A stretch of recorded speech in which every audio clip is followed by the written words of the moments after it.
A bunny. A bunny? A bunny. A bunny gave me candy at the start. What? At the start, we can't get some candy.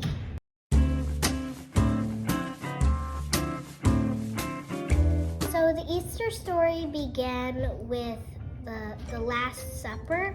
During the Last Supper, Jesus took a loaf of bread, broke it, and said, "This is my body, broken for you." And then he took a cup of wine and he said, "This is my blood, it is poured out for you." The people ate and drank the juice. Then, after the Last Supper, they went up to Mount Olives to pray. Jesus asked his followers to watch over him, but they kept falling asleep. And then Judas went up and kissed Jesus. He had the sword and he got back him, whacked him in the face. So Peter cut the ear off. Did Peter cut the ear off? I think he cut his mouth off. And then the soldiers took him. They put him in jail? That's a good one. Somebody said Jesus was in jail. Come on, Corey, that's the funniest joke ever. They beat him and spit on him and hit him. They hit him with nails, and it probably really hurt. I feel like I can't survive without a shock. And his friends were scared. They were sad. His friends took him down from the cross. They buried him in a tomb and rolled a big stone in front of it. In the tomb of doom.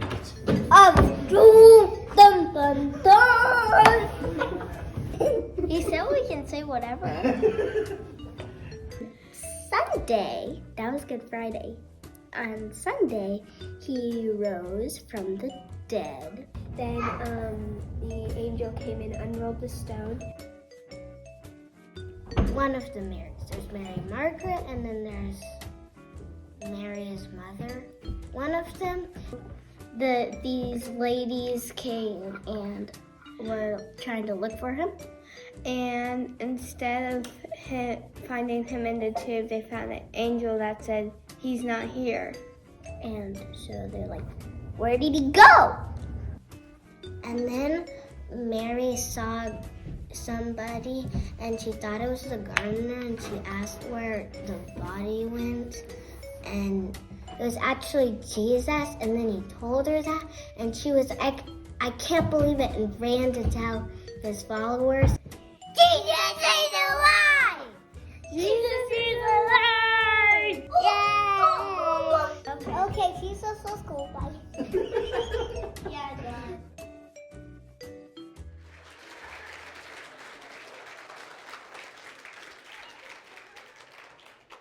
That was awesome, right? Yeah. Again, happy Easter. I'm thrilled that we are all celebrating the greatest moment in human history together this morning. I will admit, though, this Easter kind of snuck up on me a little bit, right? Like, it came up so fast, or it feels like it came up so fast. I'm a little bit afraid, like, it might just come and go without me giving it the amount of reflection that I feel like it really deserves. I've been so insanely busy for the past month, with Dan being gone, with Katie being on her way out, that like sitting still and just writing out my thoughts for this morning has been a little bit of a struggle.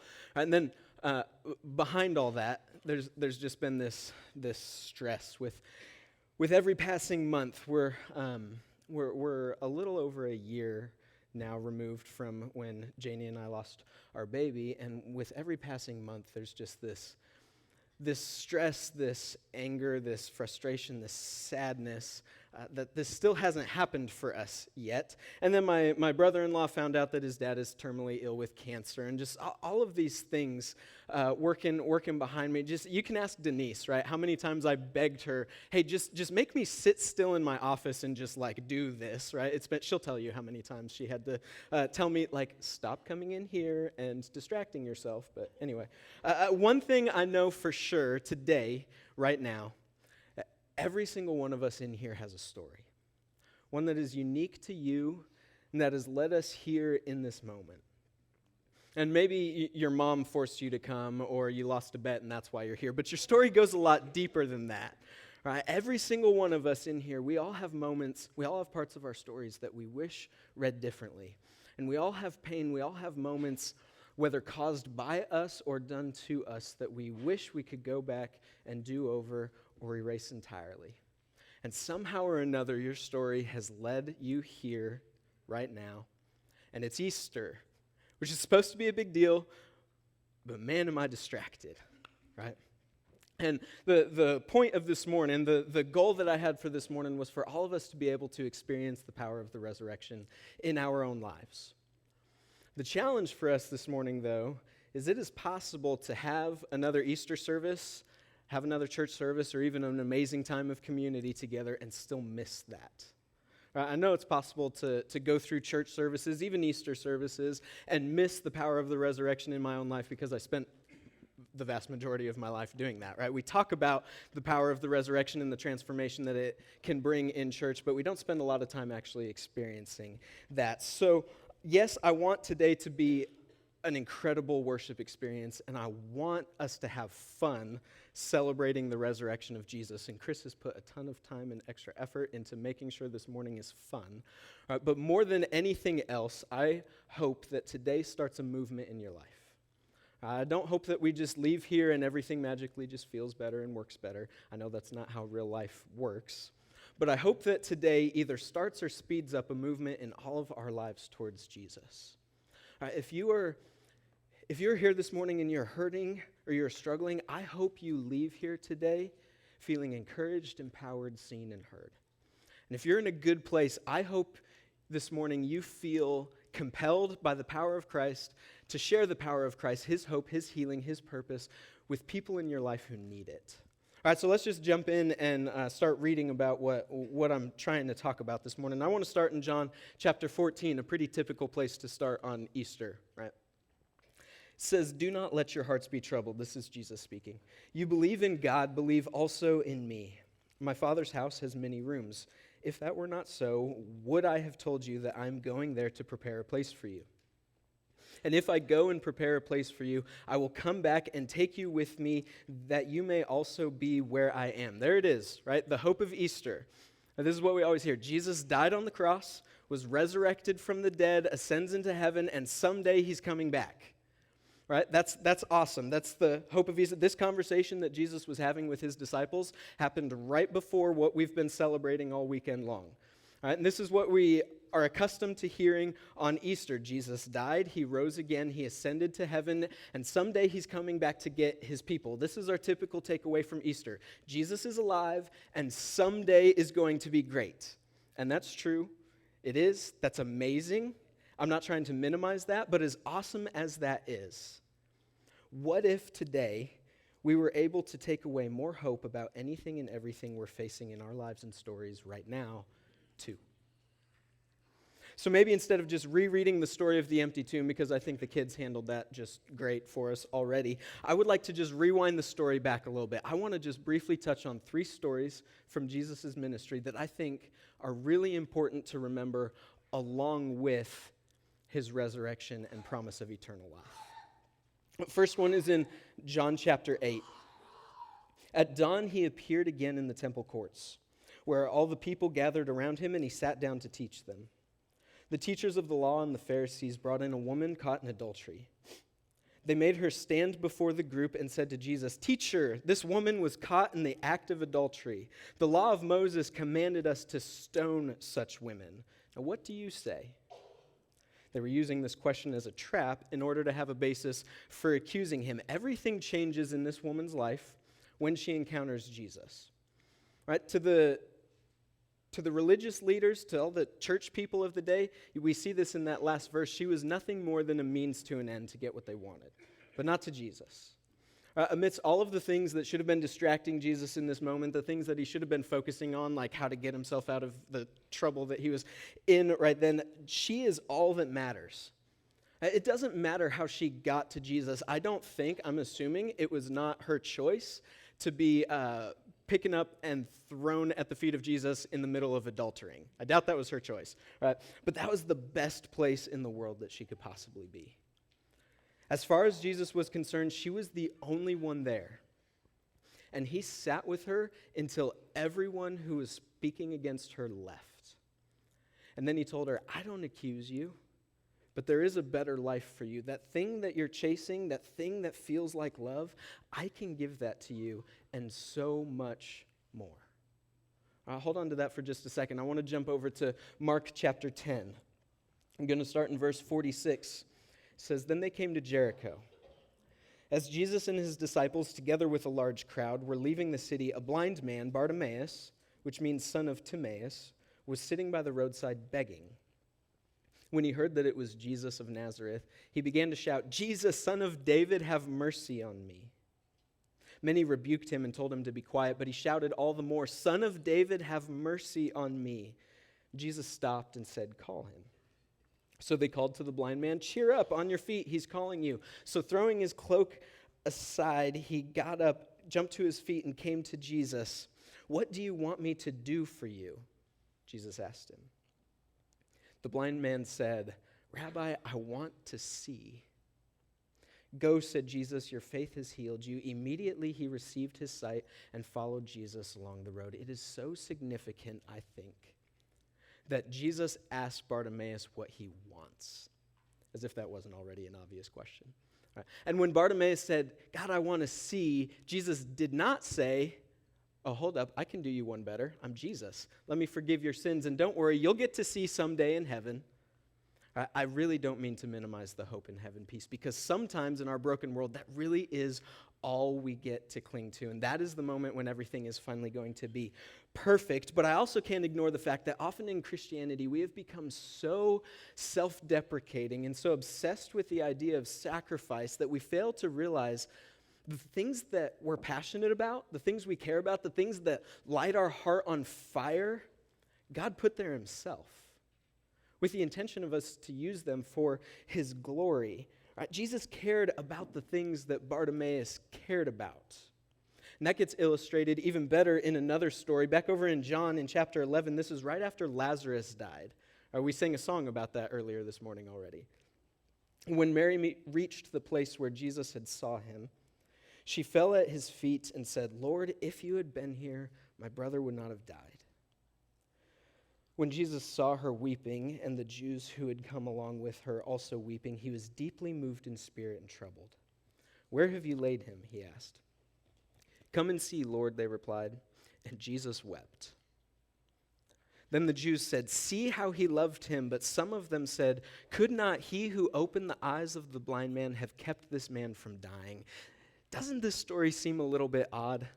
Especially if you've heard the whole thing before, because right before this scene, Jesus already told his disciples, oh, Lazarus died already, but don't worry about it, I'm going to go raise him from the dead. It's really not a big deal. And right before that, when a woman was telling him that Lazarus was sick, he's like, hey, relax, just have faith in me, he's going to live. And then right after this scene, we see him go and raise Lazarus from the dead. There was no question in Jesus' mind what was about to happen.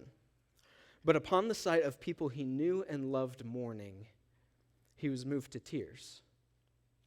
It didn't matter that he knew the end of the story was going to be happy. Jesus wept anyway. Right? His knowledge of what was going to happen didn't lead him to belittle their current pain. Even more so, he felt that pain alongside with them. He empathized with them. One thing I know for sure today, right now, every single one of us in here has a story. One that's unique to you, that has brought you here in this moment. We all have parts of our stories that we wish read differently.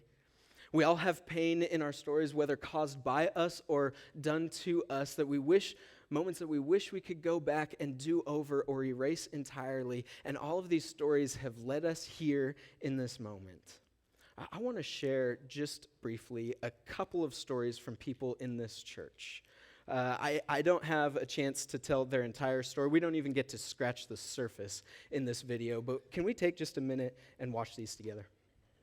Hi, I'm Nathan. I'm the guy with the shorts.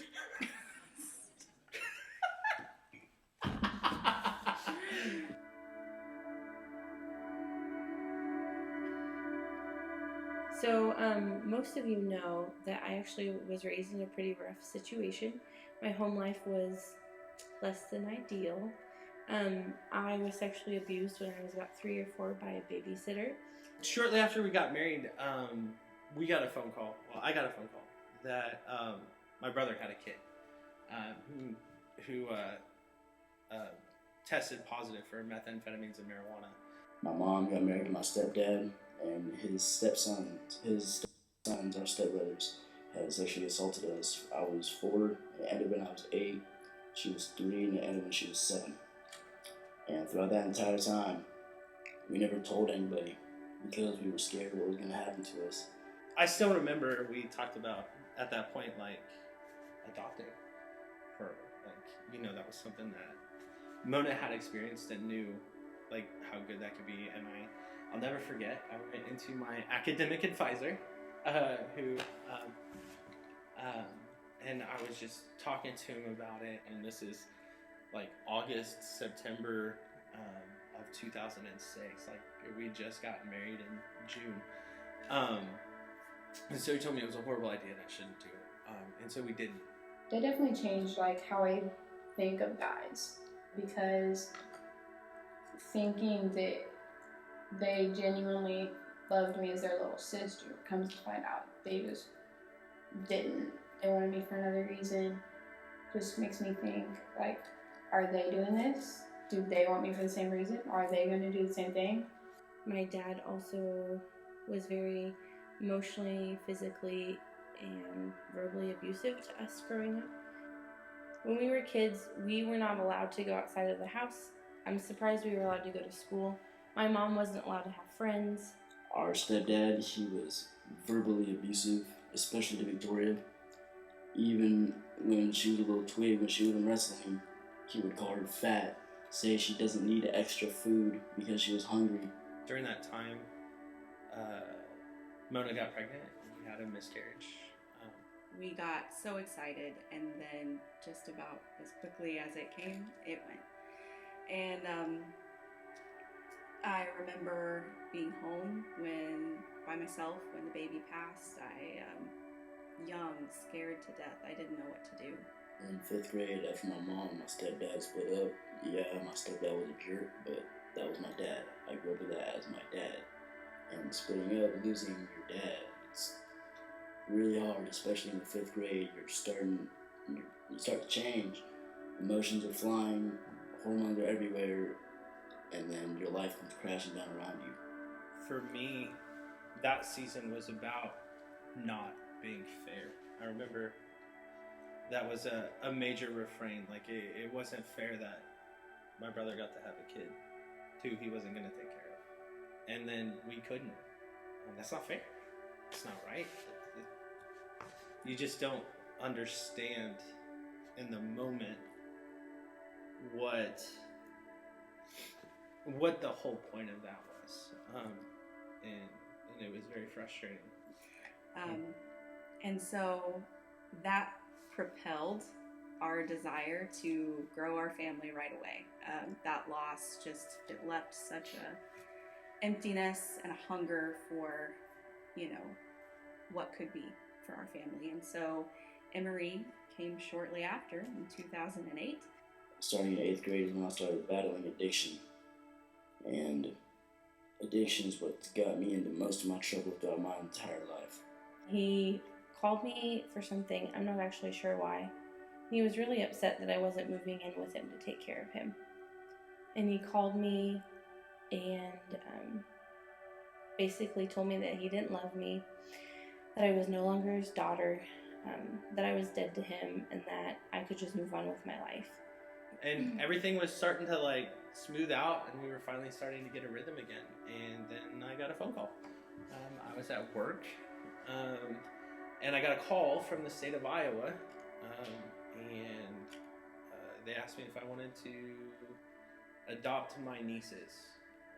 There was nobody on either side of the family that could qualify, that they were going to terminate my brother's rights, they were going to terminate his girlfriend's rights, and they need somebody to take these kids. There was not going to be a day that goes by that someone was related to, whether by blood or marriage, would think that we didn't love them enough or didn't want to sacrifice on their behalf. And so in my mind, there's no question, we were in. And that really set the tone for me moving into college. I spent a lot of time really afraid of getting close to people. My first semester was really rough. I made no friends. I cried myself to sleep all the time. I wasn't letting anyone close. I remember just begging my mom to have me come home because I couldn't do it. So the problem became, we were a small family with a single income with 2 children, barely making it. And faith is wonderful until you have to put it against reality sometimes. And so my biggest struggle, and one of the biggest things that we had to overcome, was financial. And you know, everybody has those moments where you know where you need to go, but you have no clue how you're going to get there. And in that moment for us, the answer lied within our church family. We were at our foster parenting classes, and while we were there, our church broke into our house and they brought beds, they brought dressers, they brought clothes, blankets, gift cards, like, everything. We came home and the room was set.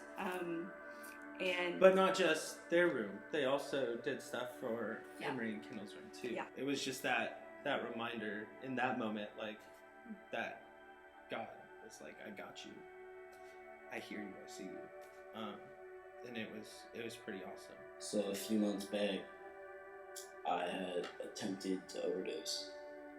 I was being told by multiple people that I was a failure, I was a letdown, I should end my life.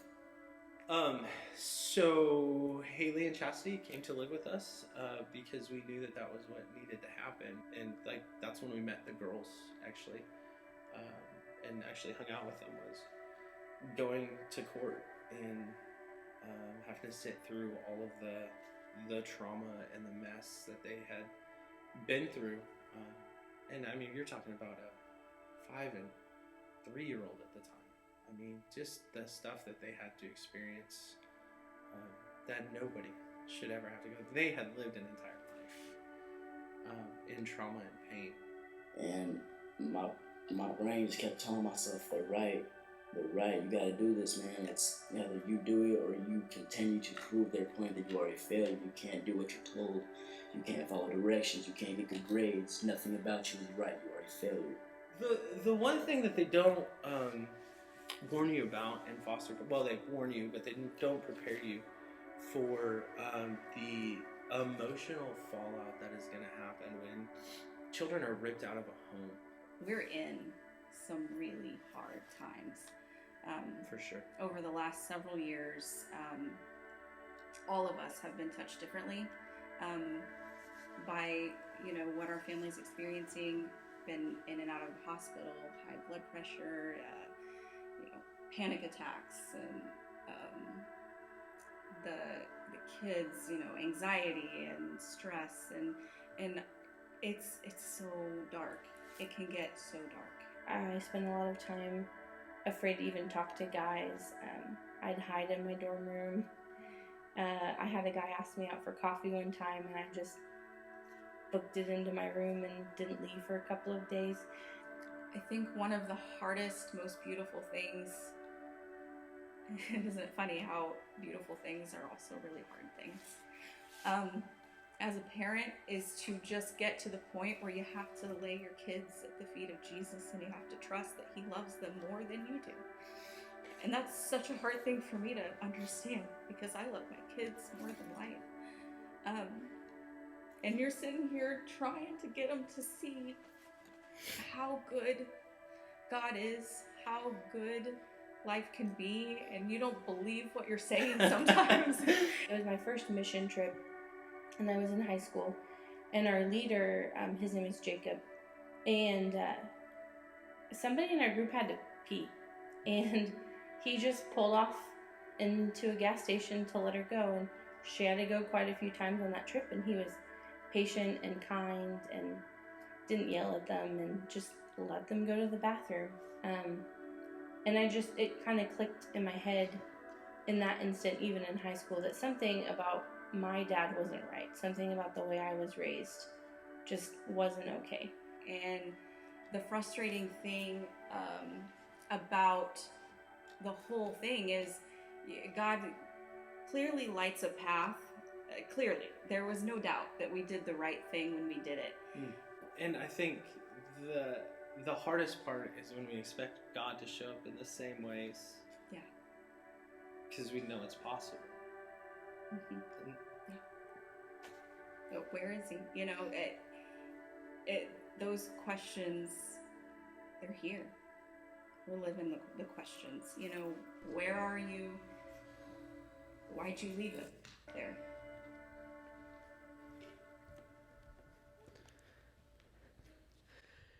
Now, my heart breaks hearing those stories.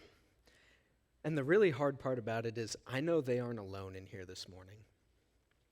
And I know it's Easter, I'm supposed to be happy, and this is supposed to be a positive and uplifting service, but unfortunately, the calendar isn't what dictates the season of life that I'm in. And here's a question. Where are you most hopeless in your life and story this Easter? Or who do you know that might be in a situation like that? Because we're here to celebrate a king that was willing to do what no other king would ever do. He's willing to lay down his life for us in the worst way possible. And right when he did that, his disciples, the guys that he had been training up for 3 years, they scattered. They thought it was game over, dead, hopeless, impossible. They ran away. They denied that they ever even knew him. They lied to a middle school-aged girl. They were so afraid. And that was Friday. Then Saturday came, and nothing was different.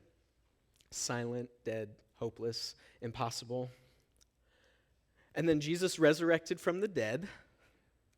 And I don't believe that because the Bible says so. Well, that too. But these same guys, they say they saw him again. They say they saw a dead man walking, and their lives completely changed course. These same guys that ran away afraid suddenly were willing to face brutality and death themselves rather than deny the power of Jesus in their lives.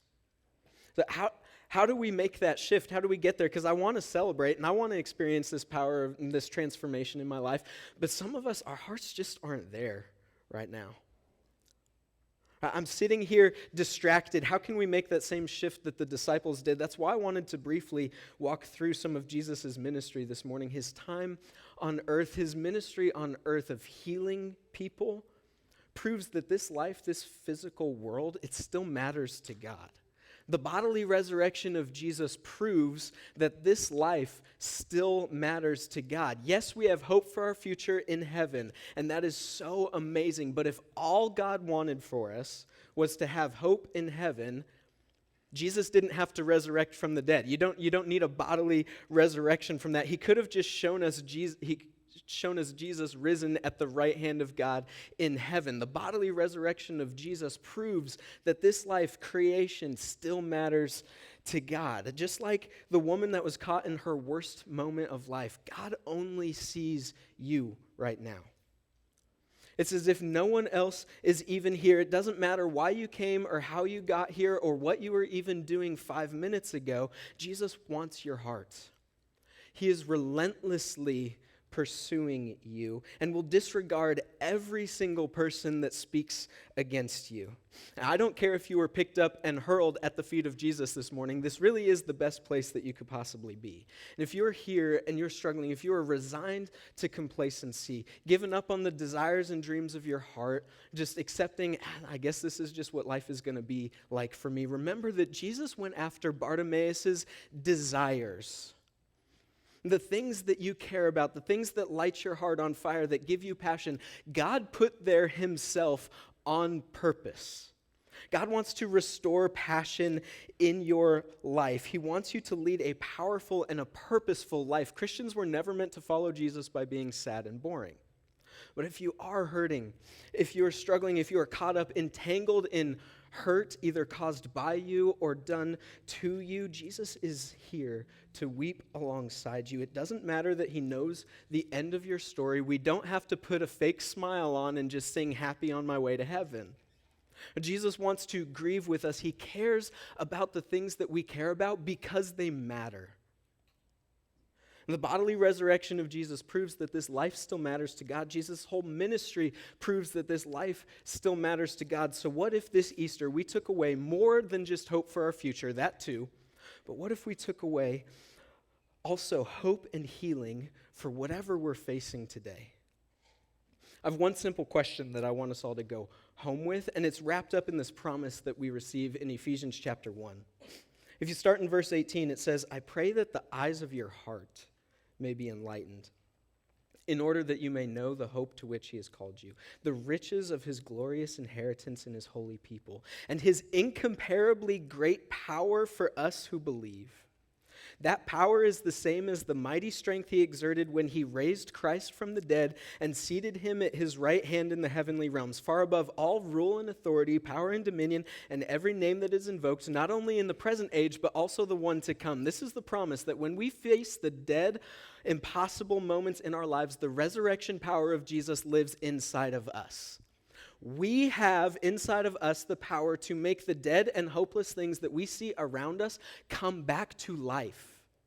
This is usually manifested in us bringing this hope and healing and purpose and power to people that we know that need it, not doing it for ourselves. This usually works in community. But let me leave you with this question that I don't really intend to answer.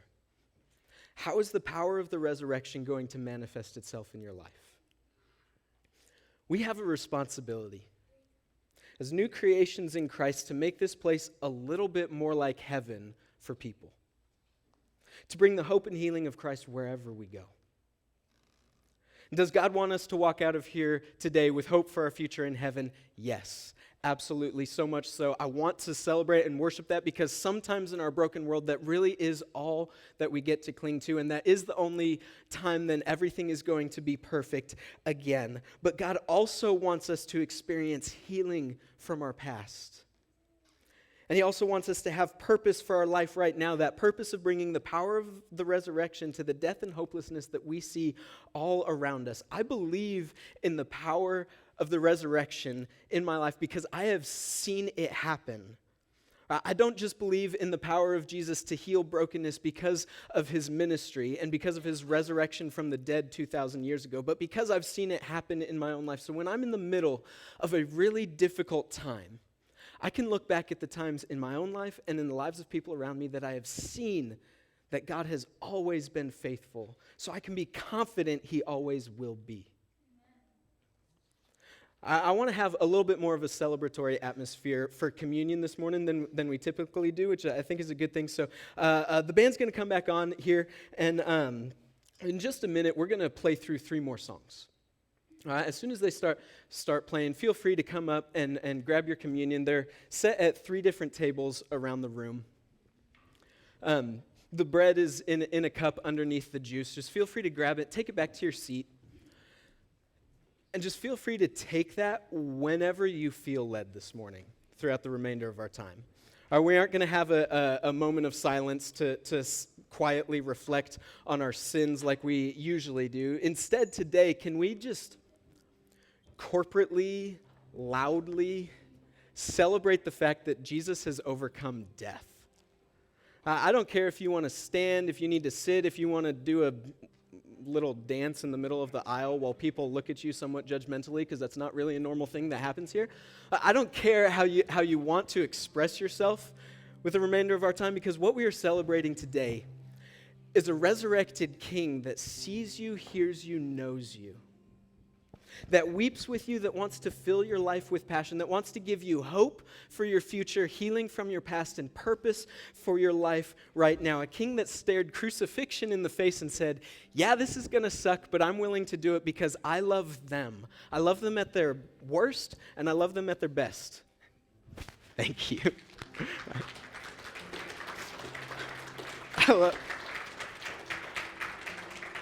I love them.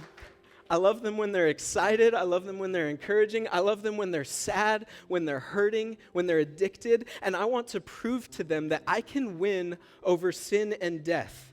We're celebrating a king that has never lost a battle and never will, a king who resurrected from the dead and now stands alongside us and fights our battles for us.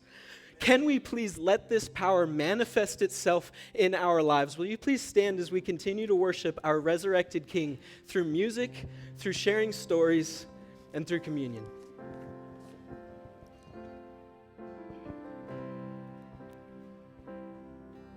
After that situation, I came down here and I was talking to Jordan about what happened, and we had a heart-to-heart conversation, and that hit me. It hit me like a ton of bricks. I don't think I've ever talked to somebody about something like that so seriously. Something felt so good about it. I'm not gonna lie, I've never had a vocal representation from God. But something about this situation makes me think God has reached out and He's helped me. God has shown up in so many big ways throughout our marriage, throughout our life. That's what propels me through the struggle. And then I moved here to Fur Road, and the Ellisons had me over for lunch. And they never stopped having me over. And through the years, we've kind of joked that they've become my family. And they've played a big role in learning what a Christian household looks like. Brandon's played a pretty big role in showing me how like a father's supposed to treat a kid, even if he isn't really my dad. He's just always there. Because family is the closest to heaven you get.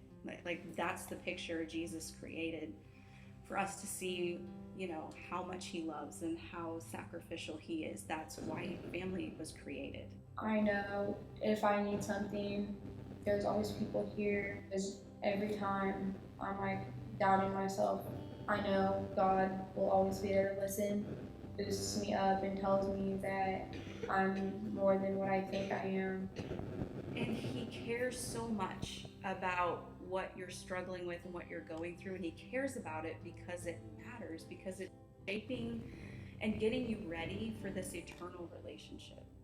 It took a really long time and a lot of prayer and a lot of persistence and a lot of other people also speaking into my life to realize that I could trust God, that I could let Him play that role, that father role, that I could go to Him with things, that there was safety in Him.